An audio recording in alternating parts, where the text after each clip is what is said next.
So, last week I uploaded a video talking about why I think that the Ricoh GRiiX is possibly the best pocket camera on the market. And today I want to talk about some of the features that make me reach for this camera every single day, and the features that make it my constant companion. So, the first feature is macro mode, and when I first got the camera, I thought that this mode was going to be a little bit gimmicky, that it wouldn't really work as a macro lens. I was coming from the Canon RF L-series 100mm macro, which is a phenomenal piece of glass, and so I was a little bit tentative trying this out on the Ricoh GRiiX.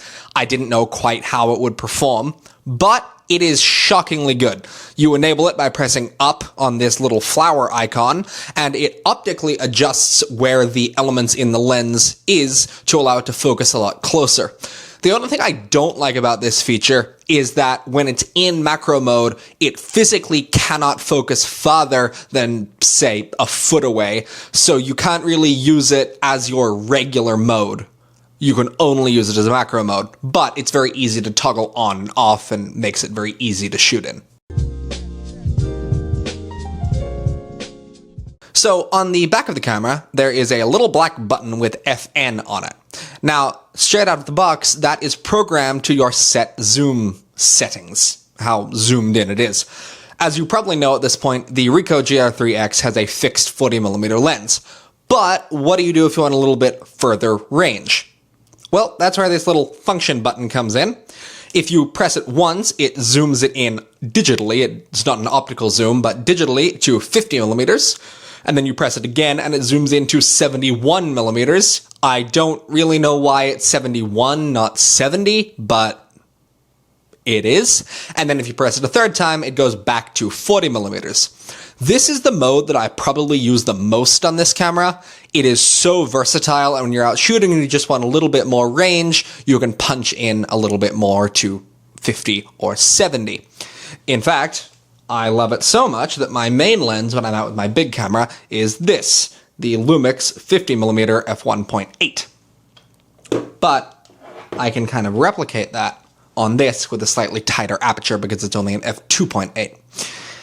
Now, one thing that I will say is that while the quality, because it's a digital zoom, quality is naturally going to go down because you're getting less megapixels. While quality does go down a little bit, I really can't notice it a huge amount. But if you are someone who really cares about image quality, that probably isn't the best mode for you.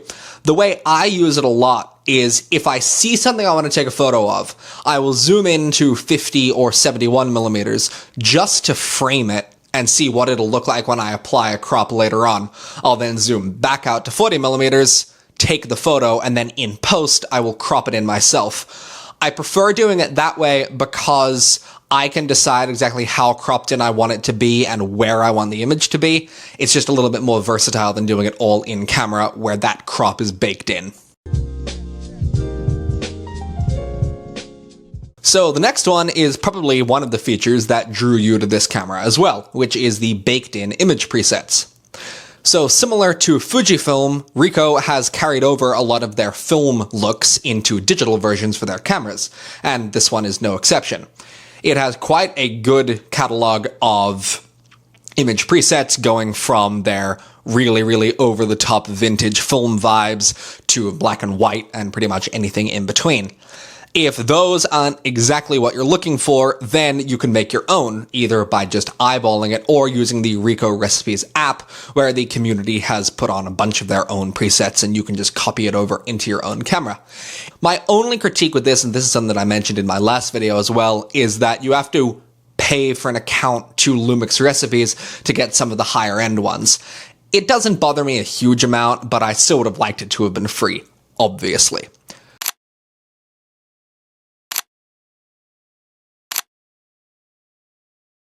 Long story short though, these recipes are great, and if you're the kind of person who just doesn't want to edit your photos, then these are the best way for you to go. I personally use light ones because I like doing tweaking later on in my editing software. The one thing I will say is that if you're making your own, I find that especially with the GR3X, the saturation slider is really, really strong. So if your gut tells you to put your saturation up to 2, put it up to 1, because 2, in my opinion and my experience, is a little bit too hard. Just dial it back a couple notches. So, startup time. This camera is known to have a blisteringly fast startup time, and you can really see it and feel it. It's 0.8 seconds from when you turn it on to when you're ready to shoot. But with the slowness of your finger, or at least the slowness of my finger, then it'll probably take about a second for you to actually take a photo. This is phenomenal.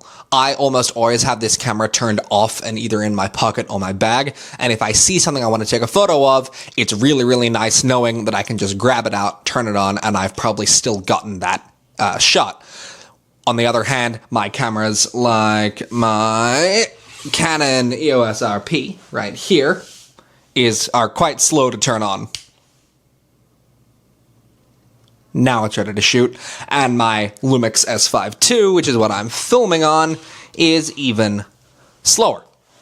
So having the speed on this camera is really, really nice.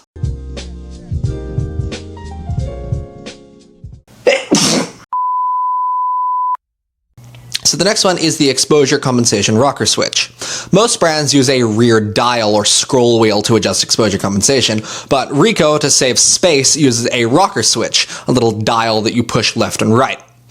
Now, when I first got this camera, I found it a little bit hard to actually use. I naturally reached for a scroll wheel that wasn't there, but after a couple weeks, I actually prefer it. It's easier to use and easier to find by feel. It's easier to make adjustments without looking away from your subject, and I find that it just fits the way this camera is held. Like you naturally hold it, your thumb just ends up right where that rocker switch is. And now I genuinely wish that other camera brands used that same feature instead of a scroll wheel. Okay, last but not least is the lockable control dial. Now, on the top plate of the camera, like most, it has your standard PSAM dial. Now, on a bigger body, that's fine. You can turn it with your thumb, and it's perfectly okay.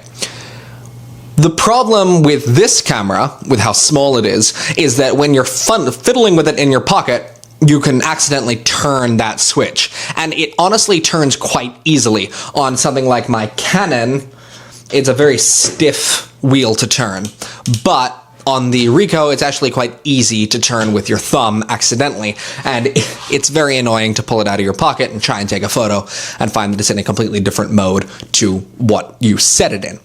The way Ricoh fixed this is by locking that wheel the entire time. You physically cannot turn it unless you are pushing down a little button next to it, and then you can turn it around. Now, I have found that that button can get accidentally pushed down, but I've only had that happen to me once or twice.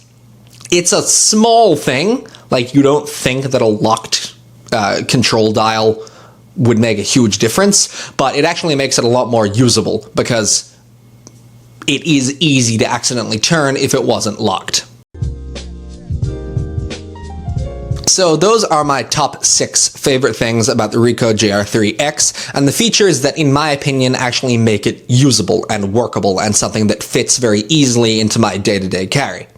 If you have thought of anything that I missed, please pop it down in the comments and maybe I'll make another video talking about that feature and a few other ones that I might not have covered in this video. If you haven't seen my previous video about the Ricoh GR3X, I'll put it right up there. Please like, subscribe, comment, do all the things, and I will see you in the next one.